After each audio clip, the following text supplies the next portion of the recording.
कहानी 18 भाग 3। दाऊद ने शाऊल की जान बख्श दी।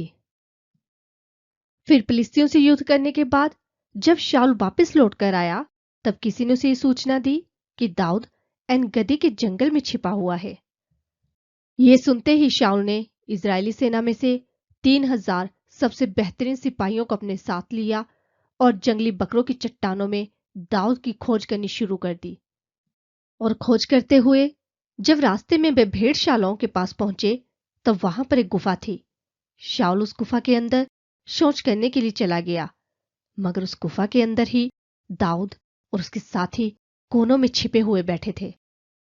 तब दाऊद के साथियों ने दाऊद से कहा, आज ही वह दिन है जिसके विषय में यहोवा ने आपसे कहा था कि मैं तुम्हारे शत्रु को तुम्हारे अधीन कर दूंगा और तुम उसके साथ वह सब कर सकोगे जो तुम्हें सही लगेगा। ये सुनकर दाऊद उठा और चुपचाप जाकर उसने शाऊल के बाहरी कपड़े की किनारी को काट लिया। मगर कुछ समय के बाद दाऊद शाऊल के वस्त्र की छोर को काटने पर पछताया और उसने अपने साथियों से कहा, यहोवा ये कभी ना होने दे कि मैं यहोवा के अभिषेक और मेरे स्वामी पर हाथ उठाने की कोशिश भी करूं, क्योंकि वे यहोवा का अभिषिक्त है। इन शब्दों के कहने के बाद दाऊद ने अपने साथियों को शाऊल पर हमला करने से रोक दिया। तब शाऊल उठा और गुफा से बाहर निकलकर अपने रास्ते की ओर आगे बढ़ गया। तब दाऊद भी गुफा से बाहर आ गया और वहां से उसने शाऊल को पुकारा, महाराज, मेरे स्वामी। दाऊद का स्वर सुनकर शाऊल ने पीछे मुड़कर जब देखा, तब दाऊद ने घुटने टेक कर भूमि पर सर झुकाकर उसका आदर किया। और दाऊद ने शाऊल से कहा, महाराज, जो लोग आपसे कहते हैं कि दाऊद आपका बुरा करना चाहता है, आप उनकी बात पर क्यों विश्वास करते हो?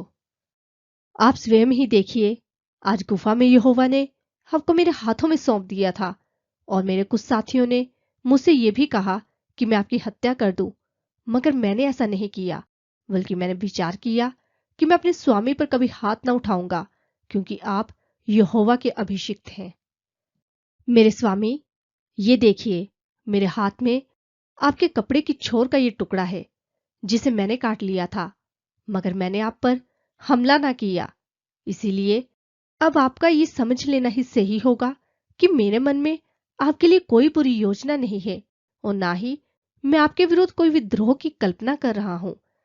मैं आपके विरुद्ध कोई पाप नहीं कर रहा, फिर भी आप मेरे रास्ते में आ रहे हैं। अब यहोवा स्वयं ही आपके और मेरे बीच न्याय करे, क्योंकि वही आपसे उन सारे कामों का बदला लेगा जो आपने मेरे विरुद्ध किए, मगर मैं स्वयं आपकी कोई हानि ना करूंगा। जैसी पुरानी कहावत है कि बुराई बुरा करने वालों से आती है, इसलिए मेरा हाथ आप पर कभी ना उठेगा।